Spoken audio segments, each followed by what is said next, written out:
language industry. This is another episode of Slator Pod. Hi, Esther. Hi, Florian. How's it going in London? Pretty good. Yeah, another work from home week, and we've got at least another 3 weeks of lockdown. So Another just adapting and adjusting to the new life. Yeah, same here. I mean, they announced yesterday they're going to open a select amount of stores in about a week, like including tattoo parlors and flower shops. All of the essentials then. Yeah, so some of the essentials.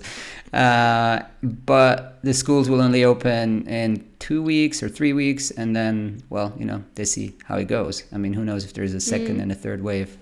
God forbid, no. I don't want to start talking about the weather, but I tell you, if there wasn't the coronavirus here, everybody would be talking about the weather because we're having a drought. Like, it feels like in California here. It's like 20 plus Celsius and it's been like that for 3 weeks. It's challenging to do the whole social distancing and stay at home regime if it's like constant sunshine and beautiful weather out there. Yeah.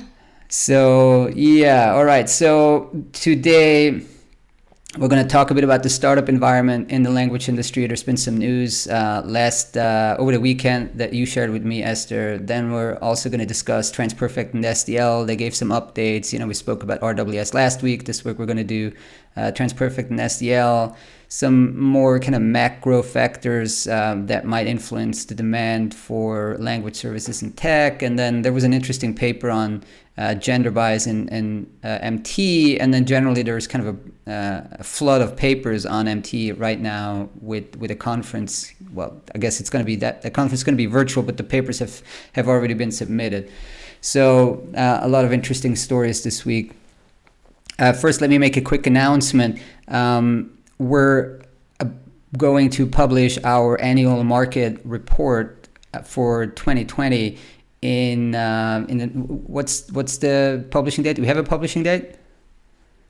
Not specifically, but early May. Early May, Yeah. So what we're planning is to do a webinar on kind of the key findings of the report on May 7th. The webinar will be open to anybody who subscribes to our strategy package on the research side, and to people who actually bought the report, or you can buy the report and then get access to the webinar. So it's going to be very interesting. It's a big report. It's 50, 60 pages. So it's in layout and stage now. Hopefully the layouters will finish it on time. As usual, there's some back and forth on that aspect. Let's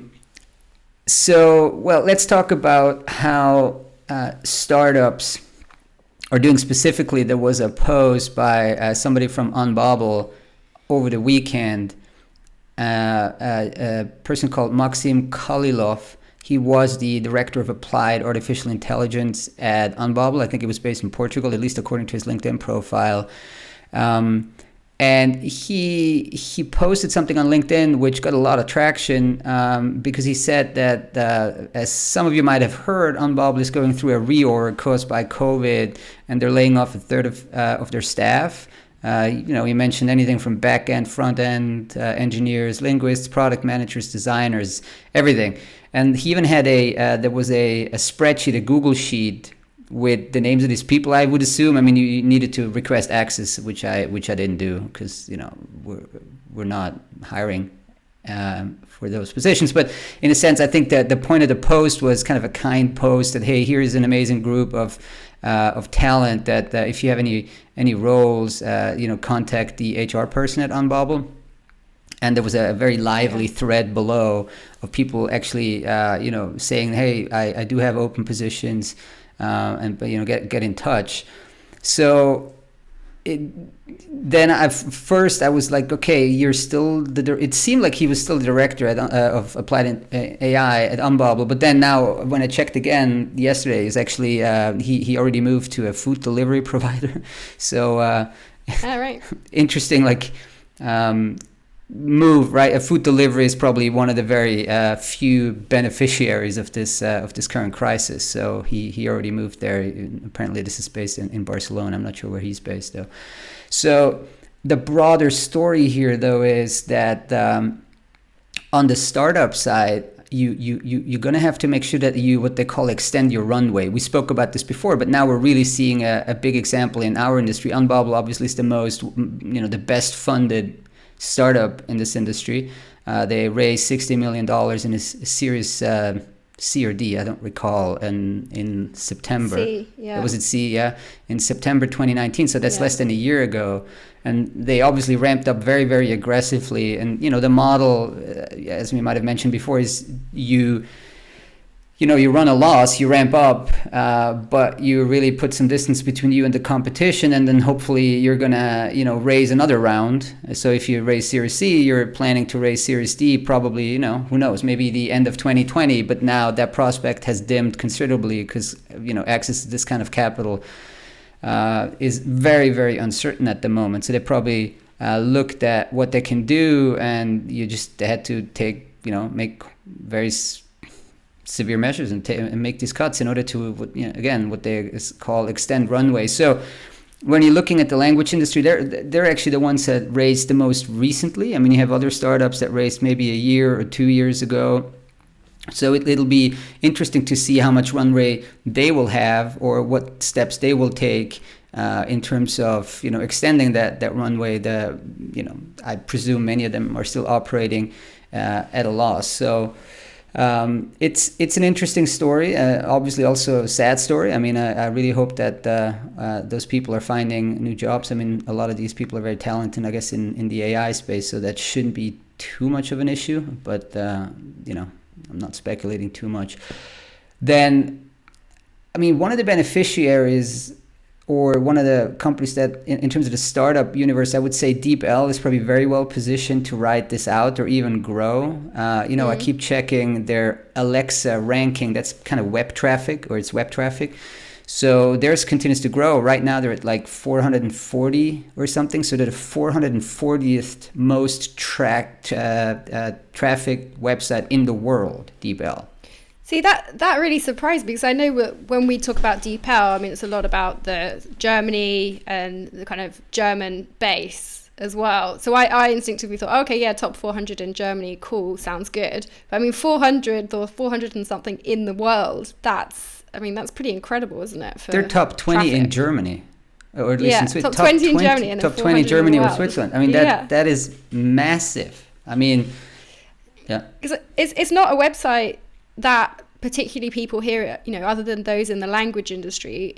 As far as I'm aware, it's not a website that people generally are particularly aware of in the same way that they'd be aware, obviously, of Google Translate and others. Maybe that's kind of changing now that we're in this situation.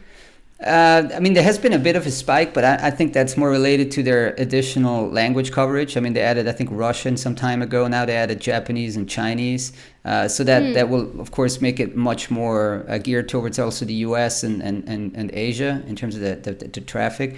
I mean, I think it's becoming kind of a utility for many people, right? I mean, so, for example, I know that a lot of lawyers are using it. Like, they basically have like a DeepL box open and just kind of use it to, put some snippets here and there and kind of almost use it kind of as a live dictionary, right? So, and then generally anything that's delivered exclusively over the web and is free or cheap, tends to benefit from this. So, in terms of the startup universe in the language industry, they're probably super well positioned to ride this out.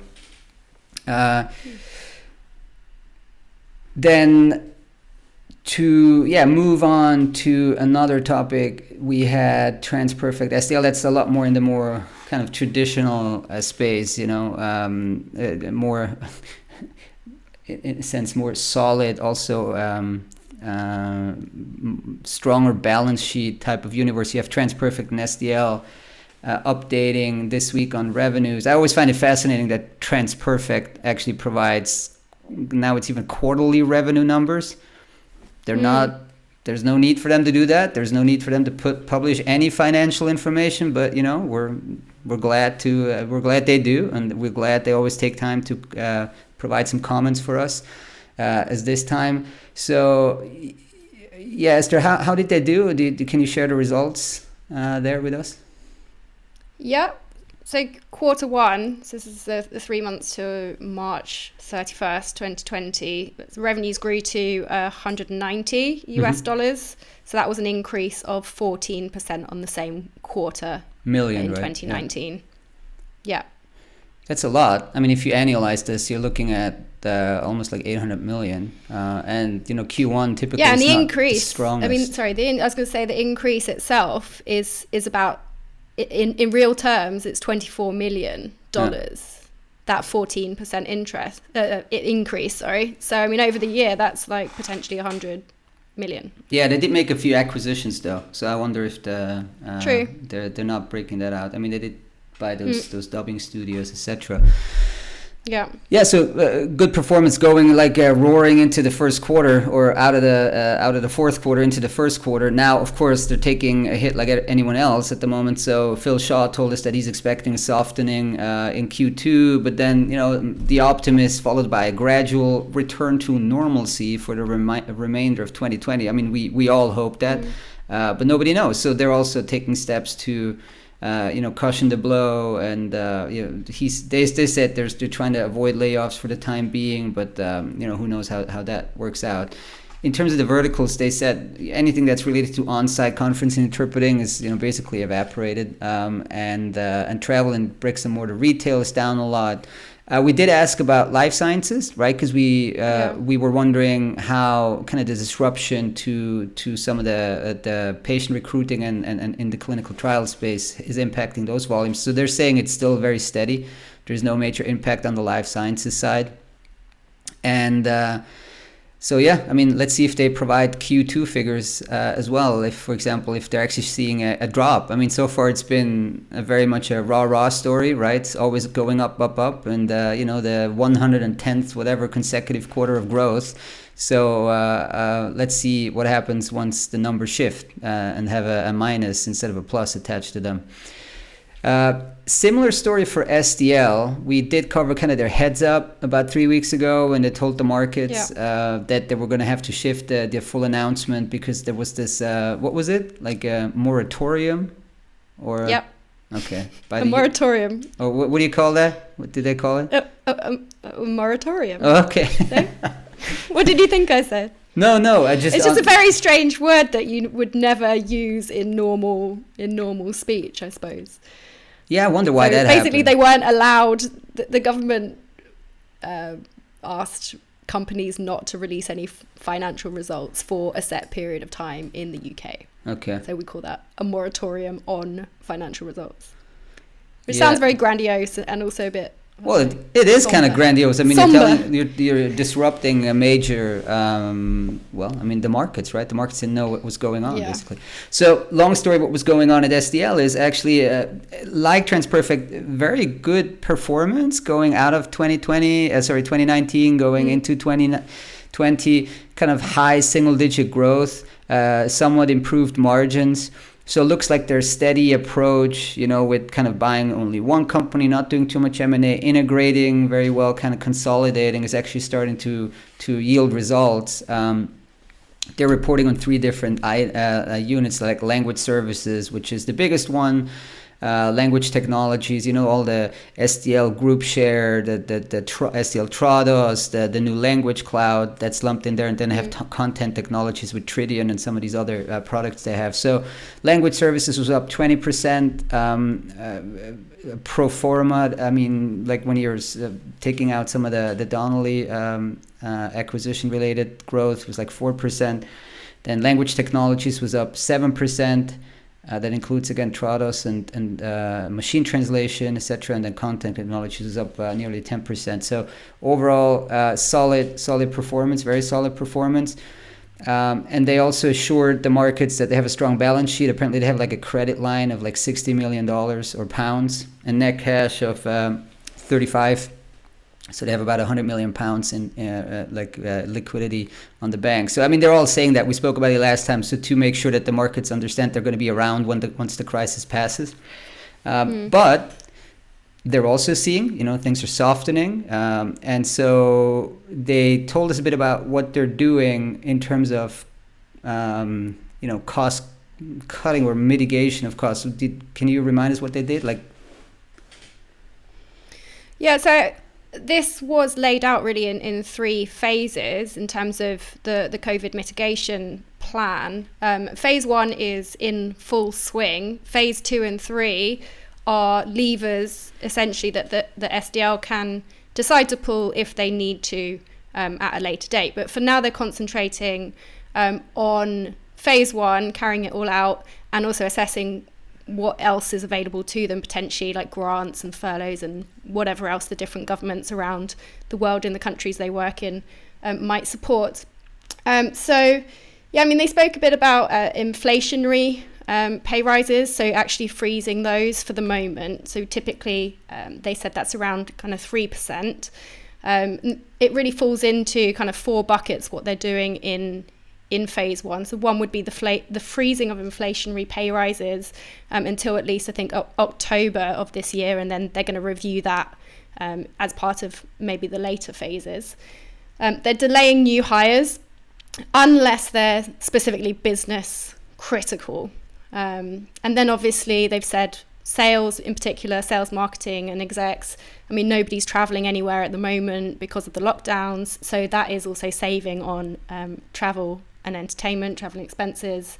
And also because a lot of the physical offices now have closed down, they said that in some countries and with some landlords, they've managed to negotiate sort of rent rate and service charge reliefs. So that would be those kind of 4 measures essentially are giving them that 8 million in savings or cost cutting that they were targeting. Yeah, like we did, right? We're saving on office. So we're saving in London because we can't physically access the office, and we are saving here in Zurich because of all times they chose to now do construction at the office I'm in. And as I said before, like the agency that's renting the place has left, so I can actually go to that office. But they're doing construction, so I get some rent relief there as well. No, but back to SDL.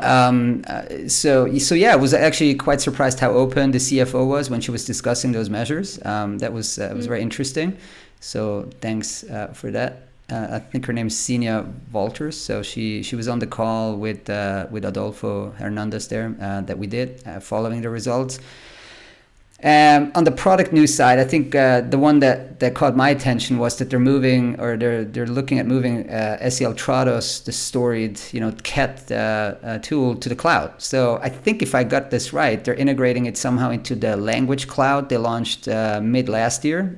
So that will be a pretty big news in this industry actually, because Trados is one of the most, if not the most used tool across the industry still, and the cloud offering would be interesting there. So he didn't want to tell me more about the schedule though. I think it was a little guarded there. Yeah.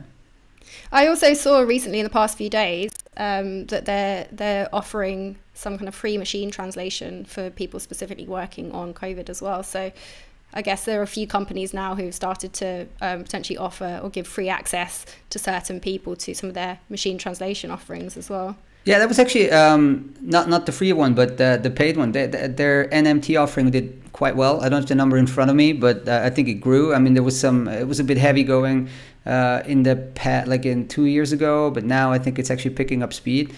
So yeah, generally machine translation is not a bad business to be in. Kind of that managed service machine translation we also discussed in the past. On the more macro side, we're obviously covering the language industry, but it was crazy what's going on in the markets. I mean, you got Netflix on the market, like marking an all-time high. So there is even worth more than Disney now. And then obviously Disney Plus picking up a lot of subscribers. I think they have like record subscriber numbers. Now, why is this relevant? Well, it's relevant because once they actually can crank back up the production, because now all the original production seems to be halted, but I think that should come back relatively quickly. I think some of those media localizers should start to benefit, particularly Zoo, because they're in the cloud. And I mean, if you liked Zoo Digital before this disruption, you're gonna like them now even more, because as everything moves into the cloud and everything's remote, their system's probably gonna benefit quite a lot.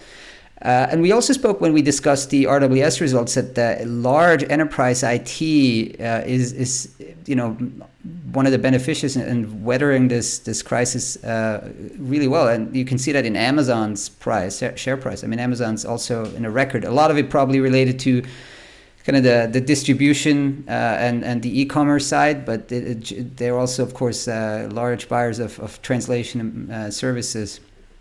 And so if you're exposed to that vertical, you're probably somewhat cushioned the blow. All right, let's move to a more geeky subject, machine translation and trying to get rid of the gender bias, right? Because in a lot of languages, there's gender issues when you're translating, like English, German, right? Is it a female doctor? Is it a male doctor? And there was a paper by a group of researchers from Cambridge. Can you tell us a bit more about this? Yeah, for sure. So two researchers from the University of Cambridge here in the UK, Danielle, Saunders and Bill Byrne, have recently published this paper which looks at how to tackle the gender bias in neural machine translation, as you said. And I mean, gender bias is not obviously the only issue that might still persist in machine translation, but it is an important topic, and it can lead to sort of issues in translation quality, and particularly when the target language has a grammatical gender, like we've just said. And in some cases, it can lead to identifiable errors, like you mentioned. I mean, male doctors typically are more reliably translated as such, rather than, for example, mentions of male nurses might not be translated in the right way. So, I mean, this is really to do with, for the most part, the training data that goes into neural machine translation. So it's not that neural machine translation itself is inherently gender biased. It's that machine translation relies a lot on training data that is fed into the machine to train it. And typically, this training data is reflective of the social biases that exist in our communities, one of these being gender bias. So what that means is that typically in training material, there are more references to men than women. So naturally, that kind of gender bias is also reflected in the output. So this is the kind of problem that they were looking at, these two researchers. But it's not, I mean, many other people are also looking at this issue in different ways. I know we ran a piece on Google, I think a year or so ago, when Google had a similar problem. I mean, people were saying that things weren't being translated reliably, or that it was more biased to, for example, male profession, or typically male professions being translated as males, where that wasn't necessarily the case. So they updated their model to provide both masculine and feminine alternatives where that was appropriate, or where maybe the gender wasn't clear from the source language.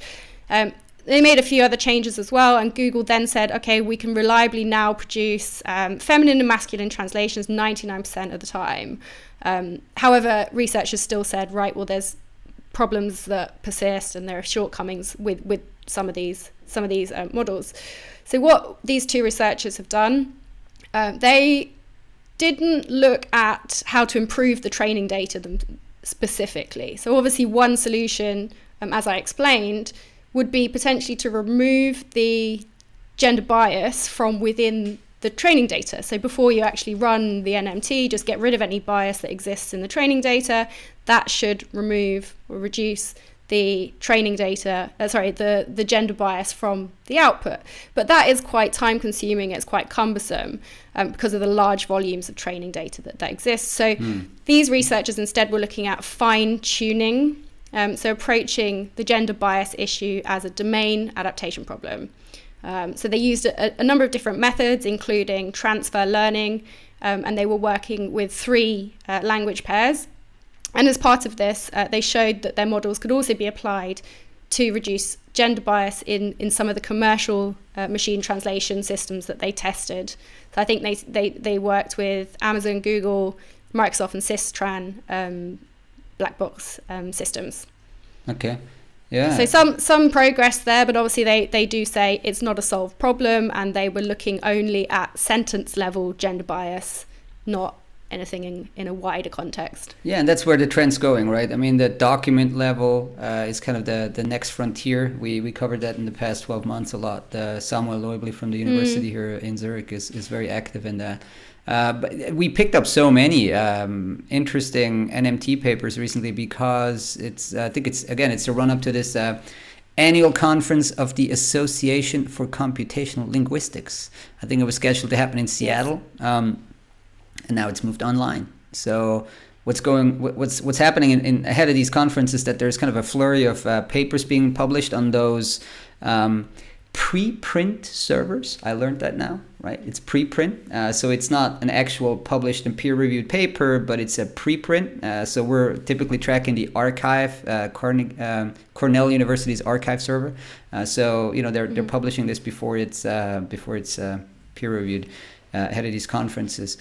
And then we just finally pointing people to one post we had on tweets, the kind of popular COVID/language industry tweets. Did a quick roundup after Easter that got a lot of traction. So, stop by and have a look. All right, that's it for the week. Wishing you all a safe and healthy weekend wherever you are. And thanks so much for listening, and looking forward to having you again back next week. Thanks. Yep. Cheers. Bye. Bye-bye.